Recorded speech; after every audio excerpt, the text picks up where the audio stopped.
Otro asunto es si el derecho establece la existencia o no de delitos imprescriptibles y a qué figuras jurídicas los asimila. Pero lo verdaderamente importante, lo más significativo, permanece al ámbito del procesamiento social, que no se corresponde punto por punto con el jurídico. Ello no implica, por supuesto, que todo lo acontecido en forma previa o posterior y las responsabilidades respectivas se cercenen o se excluyan de la memoria del pasado reciente. Bien sabemos que los procesos políticos no son de generación espontánea.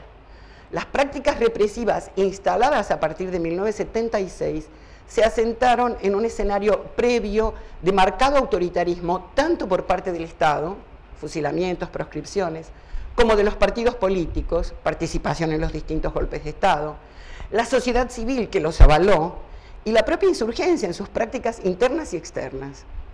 También reconocieron continuidades después de 1983 en las posteriores violaciones de los derechos humanos, desde el gatillo fácil durante el menemismo a la creciente prisionalización de jóvenes, cada vez más jóvenes, gracias a la reducción de la edad penal aprobada por las instituciones vigentes. Todo ello no puede dejar de ser objeto de la memoria social, precisamente porque ésta arranca de las necesidades del presente y es a la luz de ellas que piensa el pasado. Cada una de estas prácticas represivas tiene una especificidad que se corresponde con las características del poder político en cada momento en particular. La homologación de fenómenos diferentes tiende a la simplificación y por lo mismo a dificultar la comprensión política que reclama el reconocimiento de particularidades y distinciones, en este caso, entre los añejos autoritarismos y su expresión más radical, el terrorismo de Estado. 5. Violencia política y terrorismo. Con respecto a la responsabilidad de las organizaciones armadas, una vez más, en el terreno judicial el problema se podría despejar de manera relativamente sencilla. ¿Hay o no hay delitos imprescriptibles? Pero esto no agota el asunto principal de las responsabilidades políticas. Desde hace algunos años esta discusión se ha venido abordando en distintas publicaciones, la revista Lucha Armada, algunos libros, el de Besetti, alguna cosa que yo escribí, los debates planteados acá en torno al no matarás, en fin, creo que hay bastante material en este sentido. Como ya lo he desarrollado antes, creo que las organizaciones armadas tuvieron una responsabilidad política importante, ya que en lugar de utilizar su capacidad de violencia para detener o limitar la violencia estatal, lo que es un procedimiento propio de las resistencias, apostaron a sobrepasarla con la ilusión de provocarle una derrota militar. Con ello propiciaron la espiral de violencia y en lugar de restringirla, la potenciaron.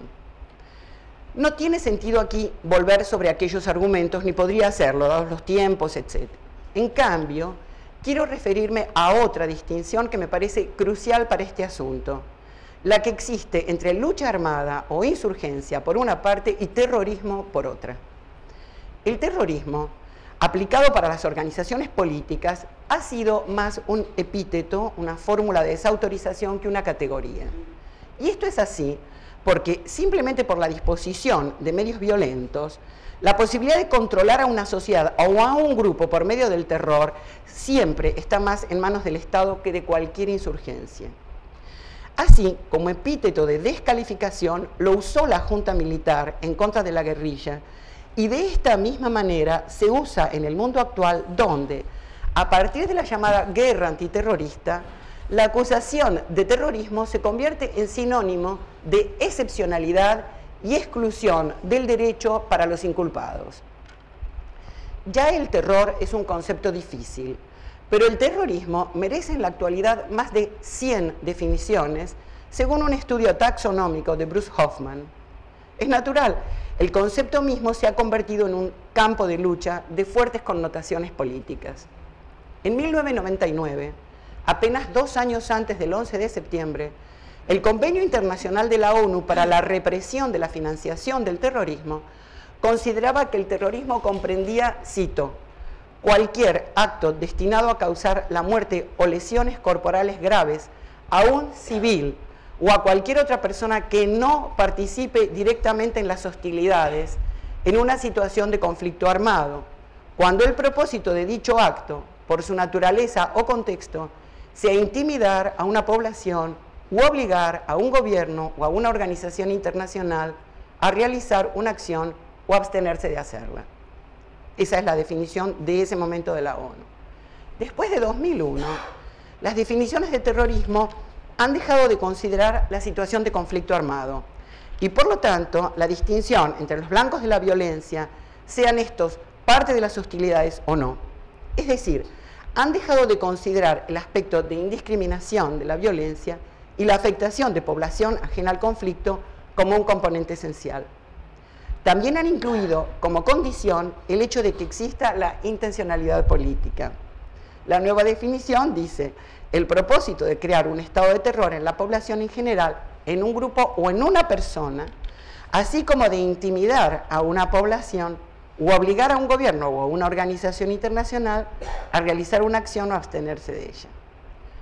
Termina la definición. Resulta evidente que la definición se ha ampliado en un sentido, no se requiere que haya una violencia indiscriminada y comprende cualquier acción destinada a obligar a un gobierno o a una organización internacional a hacer o dejar de hacer algo, y se ha restringido en otro sentido, tiene que tener una intencionalidad política. Es claro que estas modificaciones tienden a meter dentro de la figura de terrorismo